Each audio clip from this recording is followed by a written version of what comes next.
નમસ્કાર તાલીમાર્થી મિત્રો. ઔદ્યોગિક તાલીમ સંસ્થા રાજકોટથી હું આશિષ ગોરવાડિયા, ઇન્સ્ટ્રક્ટર એમ્પ્લોયબિલિટી સ્કિલ્સ. આજના સેશનમાં આપ સૌનું હાર્દિક સ્વાગત કરું છું. મિત્રો, આજે આપણે લોકો શીખવાના છે લેસન નંબર 30, જેનું નામ છે meaning and characteristics of quality. મિત્રો, ક્વોલિટી નામથી જ આપ સૌ ખૂબ જ પરિચિત છો. ક્વોલિટી ગુજરાતીમાં એને કહીએ ગુણવત્તા. જ્યારે કંઈ પણ વસ્તુ ખરીદવા માટે જઈએ તો આપણે સૌથી પહેલાં દુકાનદારને આ પ્રશ્ન પૂછતા હોઈએ છીએ કે વસ્તુની ગુણવત્તા તો સારી હશે ને, અથવા આ સારી ગુણવત્તાની વસ્તુ તો છે ને. તો દરેક વ્યક્તિ હંમેશા ગુણવત્તાનો આગ્રહી હોય છે. તો આ ગુણવત્તા શું છે, એની વૈજ્ઞાનિક વ્યાખ્યા શું છે, ટેકનિકલ ભાષામાં ક્વોલિટી શું કહેવાય, આ વિશે આપણે લોકો આજે સમજવાના છીએ. તો સૌથી પહેલાં આપણે લોકો વાત કરીએ લેસનના હેતુઓ. તો પહેલો હેતુ છે explain the concept of quality consciousness. Quality consciousness, કોન્શિયસનેસનો મતલબ થાય જાગૃતિ. ક્વોલિટી કોન્શિયસનેસ એટલે ગુણવત્તા પ્રત્યેની જાગૃતિ અથવા ગુણવત્તા પ્રત્યેની સભાનતા. ત્યાર પછી state the impact of quality. ઇમ્પેક્ટનો મતલબ થાય છે અસર. ક્વોલિટીની અસર શું છે એના વિશેની વાત કરશું. ત્યારબાદ list the importance of quality. ક્વોલિટીની શું અગત્ય છે એના વિશેની વાત કરશું. ત્યારબાદ learn the concept of quality. ક્વોલિટીના અલગ અલગ કન્સેપ્ટ આપણે અહીંયા શીખવાના છીએ. અને કેરેક્ટરિસ્ટિક્સ ઓફ ક્વોલિટી, ક્વોલિટીના લક્ષણો કેવા હોય એના વિશેની વાત કરશું. તો સૌથી પહેલાં શરૂઆત કરીએ ક્વોલિટી કોન્શિયસનેસ. ક્વોલિટી કોન્શિયસનેસ એટલે મેં કીધું એ પ્રમાણે ગુણવત્તા પ્રત્યેની જાગૃતિ અથવા ગુણવત્તા પ્રત્યેની સભાનતા. તો quality can make difference between success and failure in a very competitive world. Competitive world એટલે સ્પર્ધાત્મક દુનિયા. મિત્રો, આ સ્પર્ધાત્મક વિશ્વની અંદર જો કોઈ પણ કંપની ટકી રહેવા માગતી હોય, જો કોઈ પણ કંપની વધારે નફો કમાવા માગતી હોય, અથવા તો વધુને વધુ ગ્રાહકો પોતાની તરફ આકર્ષવા માગતી હોય, તો દરેક કંપનીએ હંમેશા પોતે જે વસ્તુ અથવા સેવા પૂરી પાડે છે એ વસ્તુ અથવા સેવાની ગુણવત્તા ઉત્તમ બનાવવી પડશે. જો એ ઉત્તમ સેવા નહીં આપી શકે, ઉત્તમ ગુણવત્તા નહીં આપી શકે, સારામાં સારી ગુણવત્તાવાળી વસ્તુ નહીં બનાવી શકે, તો હંમેશા એ કંપની ફેલ્યોર એટલે કે નિષ્ફળતા પામશે. પણ જો કોઈ કંપની પોતે જે સેવા આપી રહી છે અથવા પોતે જે વસ્તુ બનાવી રહી છે એ વસ્તુમાં ઉત્તમ ગુણવત્તા આપી શકે, તો એ કંપની હંમેશા સક્સેસ એટલે કે સફળતા મેળવી શકશે. તો આમ દરેક કંપનીએ ગુણવત્તા પ્રત્યેની સભાનતા જાળવવાની ખાસ જરૂર છે. જે કંપની સારામાં સારી ગુણવત્તા આપી શકશે એ કંપની જ સફળ થઈ શકશે. તો ડેફિનેશન ઓફ ક્વોલિટી. ક્વોલિટીની વ્યાખ્યાઓ શું છે? અલગ અલગ એક્સપર્ટ લોકો દ્વારા ક્વોલિટીની અલગ અલગ વ્યાખ્યાઓ કરવામાં આવેલી છે, એના વિશેની વાત કરીએ. સૌથી પહેલાં ઓક્સફોર્ડ ડિક્શનરી પ્રમાણે ક્વોલિટીની વ્યાખ્યા શું છે? ઓક્સફોર્ડ ડિક્શનરી એવું કહે છે, quality is degree of excellence. Excellence એટલે સર્વશ્રેષ્ઠ અથવા શ્રેષ્ઠતાનું પ્રમાણ. તો ક્વોલિટી એટલે કોઈ પણ વસ્તુમાં રહેલી શ્રેષ્ઠતાનું પ્રમાણ. કોઈ વસ્તુ કેટલી શ્રેષ્ઠ છે, એ વસ્તુનો ઉપયોગ કરીને તમને શ્રેષ્ઠ સંતોષ મળતો હોય તો એનો મતલબ એમ થયો કે વસ્તુમાં ક્વોલિટી એટલે કે ગુણવત્તા છે. પણ જો એ વસ્તુ શ્રેષ્ઠ પરફોર્મન્સ નથી આપી શકતી તો એનો મતલબ એવો થયો કે એ વસ્તુમાં ગુણવત્તા ઓછી છે અથવા તો નથી. તો આમ ઓક્સફોર્ડ ડિક્શનરી પ્રમાણે quality is the degree of excellence. શ્રેષ્ઠતાનું પ્રમાણ એને ગુણવત્તા કહેવાય. ત્યાર પછી ડૉક્ટર જે.એમ. જુરાન દ્વારા ક્વોલિટીની વ્યાખ્યા આપવામાં આવેલી છે. એના કહેવા પ્રમાણે quality is fitness for use. Fitness for use એટલે કોઈ પણ વસ્તુ વાપરવા માટે યોગ્ય હોય તો એ વસ્તુમાં ક્વોલિટી છે એમ કહી શકાય.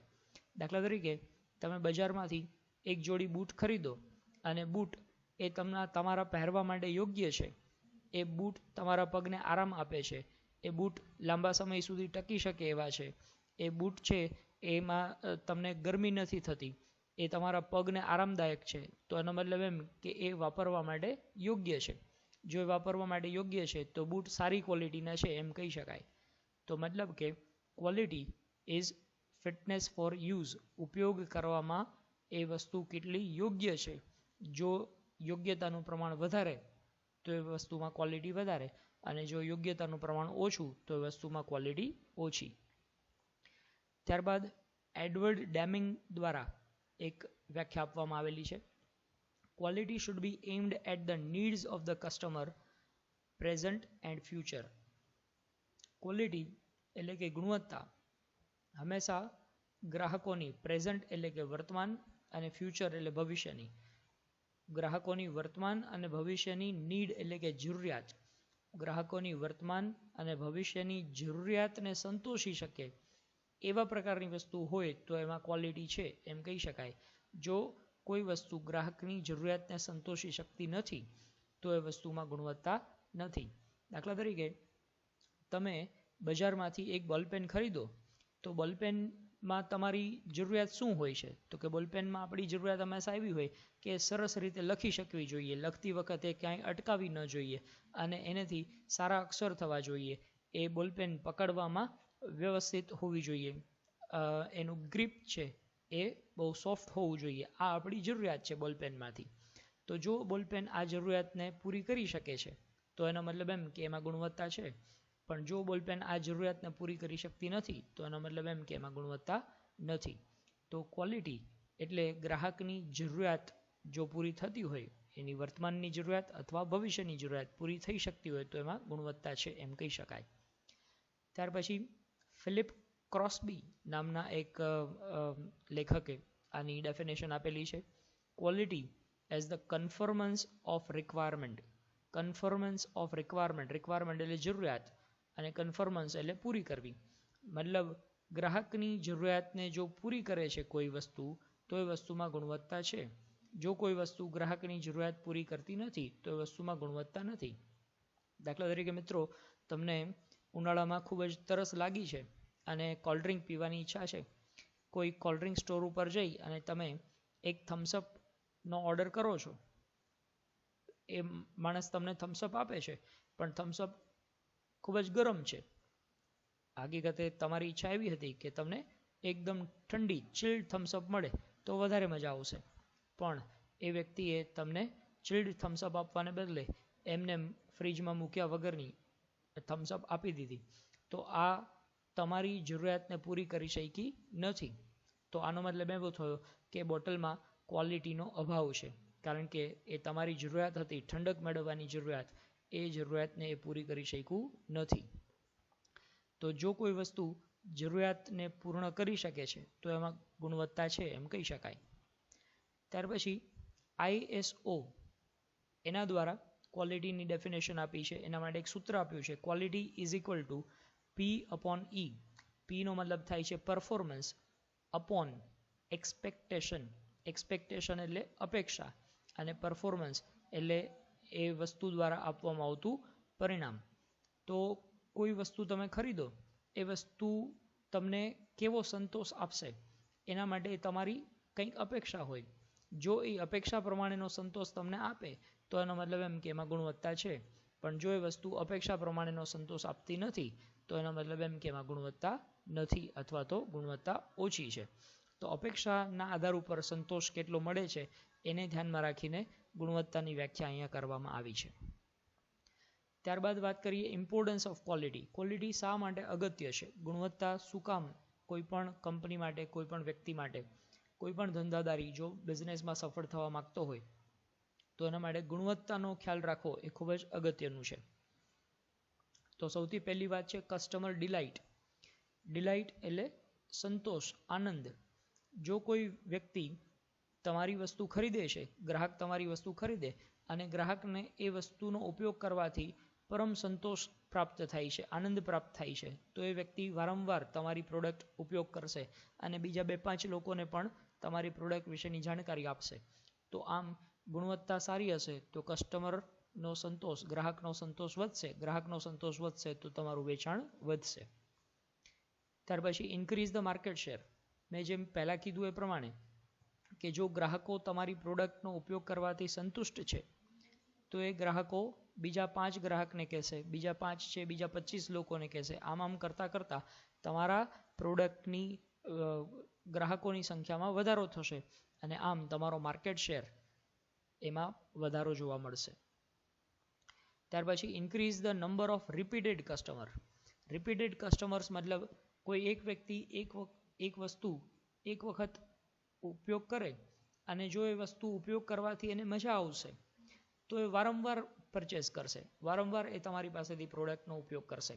દાખલા તરીકે તમે એક બોટલ કોલ્ડ ડ્રિંક પીવો છો અને તમને કોલ્ડ ડ્રિંક પીવામાં મજા આવી તો બીજી વખત પણ તમને જ્યારે ઈચ્છા થશે તમે ત્યાં જ એ જ જગ્યાએ જઈને કોલ્ડ ડ્રિંક પીશો. અથવા દાખલા તરીકે તમને લસ્સી પીવાની ઈચ્છા છે અને કોઈ એક સ્ટોર ઉપર જઈને તમે લસ્સી પીવો છો અને ત્યાં લસ્સી પીવાની તમને ખૂબ જ મજા આવી, બરાબર, તમારી જે અપેક્ષા હતી એ પ્રમાણે જ સરસ મજાની લસ્સી એ ભાઈએ બનાવી.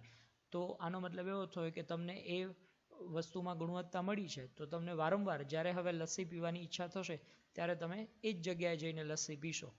તો આનો મતલબ એવો થયો કે રિપીટેડ કસ્ટમર એટલે કે વારંવાર કસ્ટમર તમારે ત્યાં આવશે કારણ તમને એ વસ્તુમાં સારી ગુણવત્તા પ્રાપ્ત થઈ છે. તો ગુણવત્તા વધારે હશે તો રિપીટેડ કસ્ટમર એટલે કે ગ્રાહકો વારંવાર એ વસ્તુનો ઉપયોગ કરશે. ત્યાર પછી ઇન્ક્રીઝ ધ પ્રોફિટેબિલિટી. પ્રોફિટેબિલિટી એટલે નફાકારકતા. જો વસ્તુમાં સારી ગુણવત્તા તમે આપો છો તો વસ્તુનું વેચાણ વધશે અને વસ્તુનું વેચાણ વધશે તો છેલ્લે કંપનીનો નફો પણ વધશે. તો આમ નફો વધારવા માટે પણ ગુણવત્તા ઉપયોગી છે. ત્યાર પછી એન્ટર ઇન્ટુ ગ્લોબલાઇઝેશન. મિત્રો ગ્લોબલાઇઝેશનનો મતલબ થાય છે વૈશ્વિકીકરણ. વૈશ્વિકીકરણ મતલબ શું?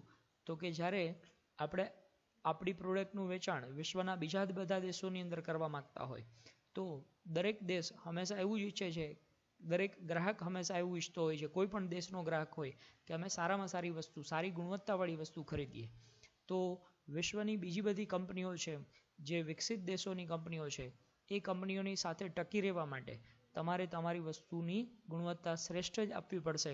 જો તમે નબળી ગુણવત્તાવાળી વસ્તુ આપશો તો આનો મતલબ એવો થયો કે તમે વિશ્વની બીજી કંપનીઓની સામે ટકી શકશો નહીં. તો આમ વૈશ્વિક કક્ષાએ જો તમે તમારી વસ્તુનું વેચાણ કરવા માગતા હોય તો સારી ગુણવત્તા પ્રદાન કરવી એ ખાસ જરૂરી છે. ત્યાર પછી બીકમ એન ઇન્ડસ્ટ્રીયલ હીરો. મતલબ કે જો તમે ઇન્ડસ્ટ્રી એટલે કે ઉદ્યોગોમાં શ્રેષ્ઠ બનવા માગતા હોય, સૌથી વધારે સારું વેચાણ કરવા માગતા હોય તો એવી જ કંપની એ શ્રેષ્ઠ બની શકશે કે જે સારામાં સારી ગુણવત્તાવાળી વસ્તુ આપી શકે છે. દાખલા તરીકે આપણે વાત કરીએ મોબાઈલ ફોનની તો મોબાઈલ ફોનની દુનિયામાં એપલ આ તમને ઇન્ડસ્ટ્રીયલ હીરો તરીકે દેખાશે. શું કામ? કારણ કે એ સૌથી શ્રેષ્ઠ ગુણવત્તાવાળા મોબાઈલ ફોન્સ બનાવે છે અને ગ્રાહકોને એ સંતોષ આપે છે. તો જો કોઈ કંપની આટલી શ્રેષ્ઠ ગુણવત્તા આપી શકે તો એ પોતાના ક્ષેત્રમાં હીરો સાબિત થઈ શકે. ત્યાર પછી increase the morale of employees. મોરાલનો મતલબ થાય છે મનોબળ. કર્મચારીનું મનોબળ છે એમાં પણ વધારો થાય. જો કર્મચારીઓ અને તમે સારામાં સારી ગુણવત્તાવાળી વસ્તુ બનાવતા શીખવાડશો તો આનાથી સારી ગુણવત્તાવાળી વસ્તુ બજારમાં જ્યારે મૂકવામાં આવશે તો વસ્તુનું વેચાણ વધશે. વસ્તુનું વેચાણ વધશે તો કંપનીનો નફો વધશે અને કંપનીના નફામાં વધારો થાય તો કર્મચારીઓના પગારમાં પણ તમે વધારો કરી આપશો. આમ કર્મચારીઓ છે એ ઉચ્ચ મનોબળથી વસ્તુનું ઉત્પાદન કરવા માટે પ્રેરાશે. તો આ બધા જ ક્વોલિટીની ઇમ્પોર્ટન્સ દર્શાવે છે. ત્યારબાદ આપણે વાત કરીએ છીએ ડાયમેન્શન્સ ઓફ ક્વોલિટી. ક્વોલિટીના પરિમાણ, ગુણવત્તાના અલગ અલગ પરિમાણો છે. અહીંયા 8 એવા પરિમાણોની વાત આપણે કરીએ છીએ કે જેના આધાર ઉપર ગુણવત્તા માપી શકાય. તો સૌથી પહેલું પરિમાણ છે એમાં પરફોર્મન્સ. પરફોર્મન્સ મતલબ શું? તો primary product characteristic such as brightness of the picture. દાખલા તરીકે તમે ટેલિવિઝન ખરીદો છો તો ટેલિવિઝનની અંદર તમે શું અપેક્ષા રાખતા હોય? તો ટેલિવિઝનમાં પિક્ચર છે એ બહુ ક્લિયર આવવું જોઈએ, એનેથી આંખો ન ખેંચાવી જોઈએ, આ આપણી અપેક્ષા છે. તો જો ટેલિવિઝન આ વસ્તુ સંતોષી શકે તો એનું પરફોર્મન્સ સારું છે એમ કહી શકાય અને તો એ ગુણવત્તામાં ખરું ઉતર્યું છે એમ કહી શકાય. ત્યાર પછી છે ફીચર્સ. ફીચર્સ એટલે લક્ષણો. કોઈ પણ પ્રોડક્ટ તમે ખરીદો છો તો એના secondary product characteristics and added features such as remote control. દાખલા તરીકે ટેલિવિઝનની જે આપણે વાત કરી તો ટેલિવિઝનમાં ફીચર કેવા પ્રકારના અલગ અલગ કેરેક્ટરિસ્ટિક્સ અથવા એની લાક્ષણિકતાઓ છે. દાખલા તરીકે ટેલિવિઝનમાં રિમોટ કંટ્રોલ છે, એકદમ વધારે સારું સેન્સરવાળું છે, અથવા તો બહુ દૂરથી એ રિમોટ કંટ્રોલ કરી શકાય એમ છે. સામાન્ય ટેલિવિઝન છે એ 2 મીટરનું ડિસ્ટન્સ કવર કરતા હોય, એને બદલે તમે જે ટેલિવિઝન બનાવ્યું છે એ 5 મીટર દૂરથી પણ એને કંટ્રોલ કરી શકે એમ છે. અથવા તો એની અંદર આવા બીજા કોઈ પણ પ્રકારના લક્ષણો તમે આપ્યા છે તો એનો મતલબ એમ કે એ ટેલિવિઝનમાં સારી ગુણવત્તા છે એમ કહી શકાય. ત્યાર પછી જે કન્ફોર્મન્સ એટલે શું? તો ગ્રાહકની અપેક્ષા એ પૂરી કરી શકે છે કે નહીં. Meeting the specification or industry standards workmanship, મતલબ કે કોઈ પણ પ્રોડક્ટના ગુણવત્તાના ધારાધોરણો હોય, જો એ ધારાધોરણોને પૂર્ણ કરતું હોય કોઈ વસ્તુ તો એનો મતલબ એમ કે કન્ફોર્મન્સ છે. પણ એ ધારાધોરણોને જ પૂરા નથી કરતું તો એનો મતલબ એમ કે એ વસ્તુની અંદર ક્વોલિટીનો અભાવ છે. તો આમ કોઈ વસ્તુ ધારાધોરણ જે ઇન્ડસ્ટ્રી દ્વારા નક્કી કરવામાં આવ્યા છે તો એ પૂરા કરે છે તો એમાં એની અંદર ગુણવત્તા છે એમ કહી શકાય. દાખલા તરીકે આપણે વાત કરીએ કે પ્લાસ્ટિક બેગ્સ, તો પ્લાસ્ટિક બેગ્સ માટે સરકાર દ્વારા ધારાધોરણ નક્કી કરવામાં આવ્યા છે કે ભાઈ 10 માઇક્રોન કરતાં વધારે જાડાઈવાળી પ્લાસ્ટિક બેગનો ઉપયોગ કરવો, 10 માઇક્રોન કરતાં ઓછી પ્લાસ્ટિક બેગ છે એનો ઉપયોગ ન કરવો જોઈએ. તો હવે તમે જે પ્લાસ્ટિક બેગ બનાવી રહ્યા છો તો એ પ્લાસ્ટિક બેગ આ સ્ટાન્ડર્ડને પૂર્ણ નથી કરતું તો એનો મતલબ એમ કે એમાં ગુણવત્તાનો અભાવ છે. પણ જો એ સ્ટાન્ડર્ડને પૂર્ણ કરે છે તો મતલબ એમાં ગુણવત્તા છે. ત્યારબાદ રિલાયબિલિટી એટલે વિશ્વાસપાત્રતા. જો કોઈ વસ્તુ એ વિશ્વાસપાત્ર છે, ગ્રાહક એ વસ્તુ ઉપર વિશ્વાસ કરી શકે એમ છે. દાખલા તરીકે એમાં આપ્યું છે એ પ્રમાણે consistency of performance over time, average time for unit to fail, મતલબ કે કેટલા સમય સુધી આ વસ્તુ સારામાં સારું પરફોર્મન્સ આપી શકશે. એવું ન થવું જોઈએ કે કોઈ એક વસ્તુ એક વખત વાપરી તો એ સારી રીતે ચાલી, પણ એ જ વસ્તુ પાછી બીજી વખત ખરીદવામાં આવી તો બીજી વખત એ વસ્તુ સારું પરફોર્મન્સ ન આપી શકી. બરાબર, તો આવું થાય તો એનો મતલબ એમ કે ગુણવત્તા નથી. પણ એ વસ્તુમાં ગ્રાહકની વિશ્વાસપાત્રતા હોવી જોઈએ કે ભાઈ આ વસ્તુ લઈએ તો એમાં આપણે ક્યારેય છેતરાશું જ નહીં, દરેક વખતે એ વસ્તુ સારી ક્વોલિટીવાળી જ આવશે. તો એ વિશ્વાસપાત્રતા છે તો એમાં ગુણવત્તા છે એમ કહી શકાય. ત્યાર પછી છે ડ્યુરેબિલિટી એટલે ટકાઉપણું, યુઝફુલ લાઈફ જેને કહી શકાય. યુઝફુલ લાઈફ મતલબ કેટલા સમય સુધી આ વસ્તુ ટકી શકે એમ છે. જેટલું વધારે સમય સુધી એ વસ્તુ ટકશે એ ગુણવત્તામાં વધારો કરી શકે છે એમ કહી શકાય. દાખલા તરીકે તમે ટેલિવિઝન ખરીદ્યું અને દર 3 મહિને તમારે રિપેર કરાવવું પડતું હોય તો આનો મતલબ એવો થયો કે એમાં ટકાઉપણું નથી. પણ એને બદલે જો ટેલિવિઝન એવી સારી ક્વોલિટીવાળી આપવામાં આવ્યું છે કે જેની અંદર એક વખત ખરીદ્યા પછી 5, 10 કે 15 વર્ષ સુધી તમારે રિપેરિંગ માટે સામું પણ જોવાનું નથી, એ સતત સારામાં સારું પરફોર્મન્સ આપતું રહેશે તો એનો મતલબ એમ કે ટકાઉપણું સારું છે તો એ વસ્તુમાં ગુણવત્તા છે. ત્યારબાદ છે સર્વિસ. તો resolution of problems and complaints, ease of repair. હવે વસ્તુ ગ્રાહક ખરીદીને ઘરે જાય ત્યાર પછી તમે એને સર્વિસ એટલે કેવા પ્રકારની સેવા આપો છો. જો વસ્તુ માટે તમે ખરીદી પછી પણ સેવા આપો છો જેને કહેવાય આફ્ટર સેલ સર્વિસીસ, એટલે કે વેચાણ પછીની સેવાઓ. વેચાણ પછીની સેવાઓ જો સારામાં સારી હોય તો એ વસ્તુ છે એ ગ્રાહકો માટે ઉચ્ચ ગુણવત્તાવાળી છે એમ કહી શકાય. દાખલા તરીકે તમે તમારા ઘરે એક વોશિંગ મશીન ખરીદ્યું અને આ વોશિંગ મશીનમાં કંઈ પણ પ્રકારનો પ્રોબ્લેમ આવ્યો, તમે કંપનીને ફોન કરો અને એ કંપનીનો સર્વિસમેન 24 કલાકમાં તમારા ઘરે હાજર થઈ જાય અને તમારા વોશિંગ મશીનમાં જે કંઈ પણ પ્રોબ્લેમ છે એ ઘેર બેઠા સોલ્વ થઈ જાય તો આનો મતલબ એમ કે સારામાં સારી સર્વિસ આપવામાં આવી રહી છે. સર્વિસ સારી છે તો વસ્તુની ગુણવત્તા સારી છે એમ માની શકાય. ત્યાર પછી છે એસ્થેટિક્સ. એસ્થેટિક્સ મતલબ શું? તો એસ્થેટિક્સ મતલબ બાહ્ય દેખાવ. કોઈ પણ વસ્તુ તમે ઉપયોગ કરો છો તો એ વસ્તુનો દેખાવ સારામાં સારો હોવો જોઈએ.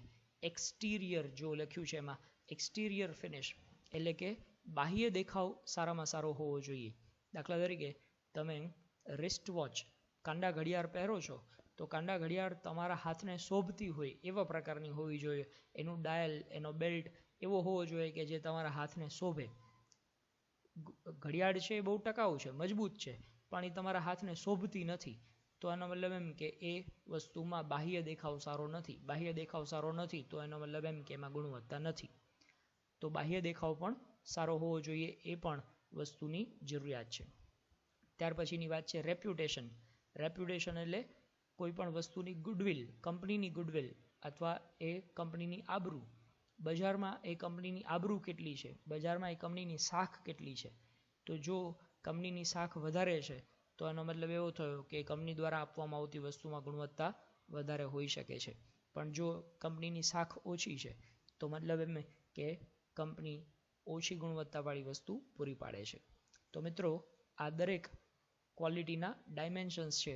આ બધા જ ડાયમેન્શન્સ એટલે આ બધા પરિમાણો ઉપર જો કોઈ વસ્તુ ખરી ઉતરે તો એનો મતલબ એવો થયો કે વસ્તુમાં ગુણવત્તા છે એમ કહી શકાય. મિત્રો, ત્યારબાદ વાત કરીએ ક્વોલિટી કેરેક્ટરિસ્ટિક્સ. કેરેક્ટરિસ્ટિક્સ એટલે લક્ષણો.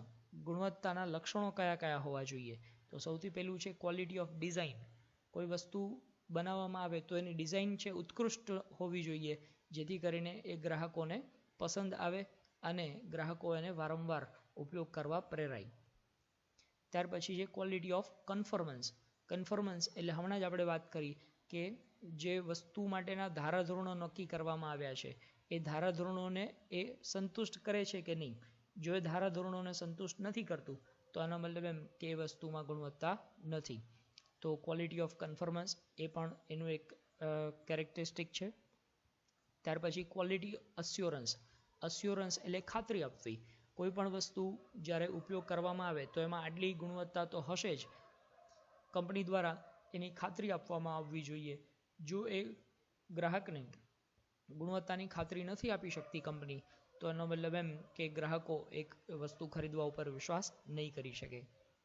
અને ત્યારબાદ છે ક્વોલિટી કંટ્રોલ.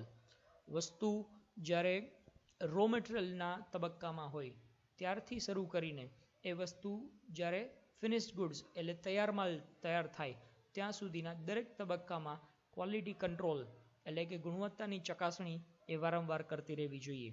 રો મટીરિયલથી માંડીને એની અંદર જેટલી પણ પ્રોસેસ થાય દરેક પ્રોસેસ ઉપર, અને અંતમાં જ્યારે વસ્તુનું પેકિંગ થાય ત્યારે પેકિંગ વખતે પણ એ વસ્તુમાં ગુણવત્તાનો અભાવ તો નથી ને, એ વસ્તુ ક્યાંય ખરાબ તો નથી થઈને.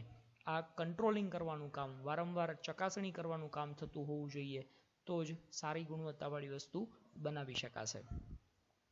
તો મિત્રો, ક્વોલિટીની અંદર આટલી વસ્તુઓ તમારે ધ્યાનમાં રાખવાની છે.